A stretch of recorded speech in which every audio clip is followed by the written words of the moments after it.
We have a full house here, and so I'm going to be very brief, but one of the things that came across very clear from all of you, comparing our problems today with the problems of the past, we have threats that we haven't had before. All of you have served with Director Clapper, the former Director of National Intelligence.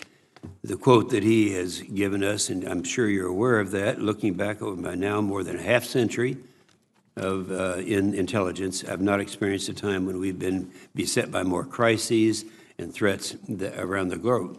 And then we have our Chairman of the Joint Chiefs of Staff who even suggests that we're losing our qualitative and quantitative advantage.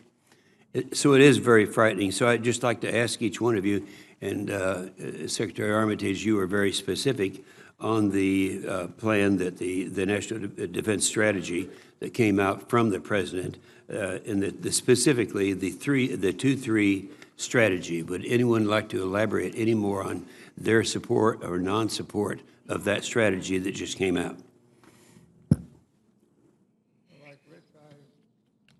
Like Rich, I'm very impressed with what they laid out, but I think it doesn't adequately address the fact of the huge change that's taking place in deglobalization and the new kind of weaponry that's coming about and what the implications of that are. Mm-hmm. Those things need to get factored in. I'm sure they will. Jim Mattis, we had the privilege of having Jim out at Stanford's Hoover Institution for about 3 years.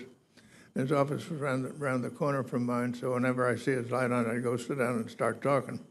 And he is one wonderful man. He is smart. He's into everything. He knows what's going on. And if you ask him his opinion, he tells you what it is right between the eyes. There's no ambiguity about it. I think you both do that. He's a jewel, and I'm sure he's into all this. Any other comments on the 2-3? Yes, Secretary Armitage. Yes, sir. Two comments. First of all, on the qualitative and quantitative edge that we are losing, well, is it no wonder? We're marching and counter-marching all up and down Europe, Afghanistan, Iraq for a long time. We've really run these folks ragged, in my view. Africa now. So it's no question that we're losing our training edge, our qualitative edge. The equipment is being run into the ground. So I think the military leadership of the United States, the Secretary of Defense, and you all ought to think through this problem and make sure that we're deploying people that we really need to deploy, and we're keeping people at home that we need to keep at home. Second, I want to dispute to a tiny degree the fact that this is the messiest and most disorderly world we've ever seen. I think with 40 million refugees after World War II and 40 million dead, someone might say, no, it was pretty bad. Here's a man who participated in the Pacific in that conflict, and he can tell you personally. So it's messy and it's disorderly, but is it the worst it's ever been? I'm not sure. Maybe it seems the worst because there are questions in the international community about whether the United States is going to take a traditional lead as we have for the past 70 years.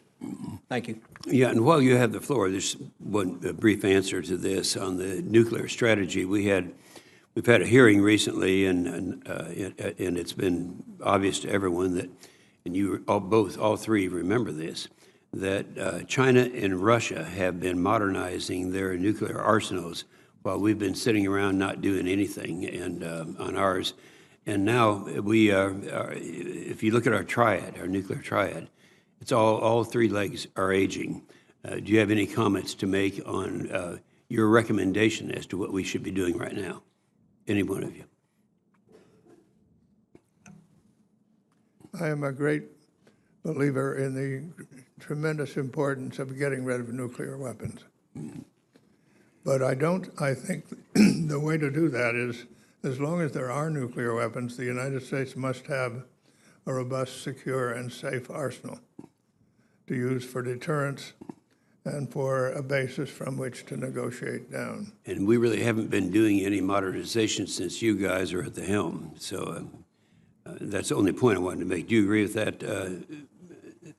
Well, I read what I guess was an early version somehow was sent to me of the national security strategy. And I liked the beginning of it because it talked about our commitment to getting rid of nuclear weapons. But as you read on, it almost sounded a little bit as though there might be this or that occasion where we would use nuclear weapons. And this notion of using them that is spreading around is deeply disturbing to me because of the consequences. I remember, you remember the Chernobyl nuclear power plant accident? It was vast damage. I remember the first meeting I had with Gorbachev after that, I found that he had asked the same question I had. What's the distinction between what happened at Chernobyl and what would have happened if a nuclear weapon had been dropped there? Answer, nuclear weapon much more devastating. So you could get into your gut the sense of the utter destructiveness of these things.